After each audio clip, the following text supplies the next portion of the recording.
তাহলে যেটা করছিস সেটা ভদ্রভাবে কর, নাহলে যেখানে দাঁড়িয়ে আছিস একবার এটুকুও জায়গা পাবে।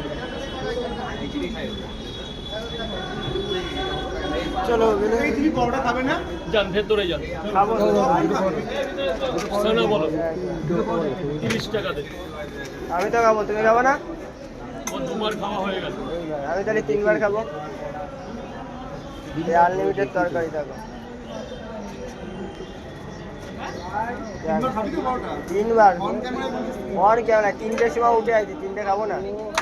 3 বার খাবি? হ্যাঁ খাবি। 9টায় খাবো। স্যার 3টে বড়টা 2টো ডিম দিই, যেটা 50 টাকা চলছে কম্বো।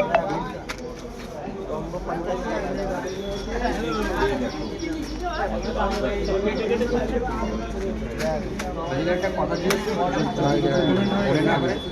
এখন কোনো কথা বলিস না, এখন মাল বেচতে দে। কথা বলার জন্য